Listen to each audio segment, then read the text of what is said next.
Здравей! Искам да те питам нещо лично. Решаваш ли си проблемите чрез самонараняване?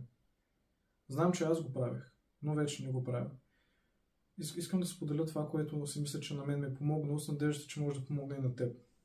Може би самонараняваш, защото се чувстваш виновен за неща, защото искаш да превършиш психичната болка в физическа болка, защото си в депресивно състояние и искаш да усетиш нещо и да премахнеш апатията временно.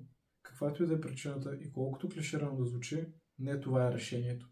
Начинът, по който аз справих с проблема, не беше от днеска за утре. Отнеме известно време, но мисля, че успехът ми може да се обобщи в това, че съм започнал да се приемам повече. Да приемам това, че правя грешки, да приемам това, че не знам всичко. И ако погледнем по-голямата картинка, никой не знае всичко и всички правим грешки и се учим от тях.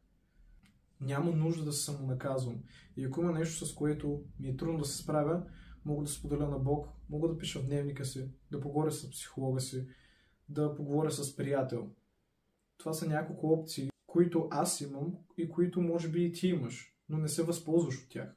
Може би те е страх, може би си мислиш, че никой няма да те приеме с проблемите, които имаш, с твоите дефекти. Не искаш да споделяш на никого и предпочиташ сам да се оправяш проблемите си, мислейки, че самонараняването наистина е някакво решение. Приеми това видео като призив да преодолееш страха си. Помни, че това, което най-много искам, да се крие там, където най-малко искам да погледна. Успех! Знам, че ще се справиш. From the plate, paying my accountant, only eat steak. Talk about star signs, talk about fate. P's and Q's.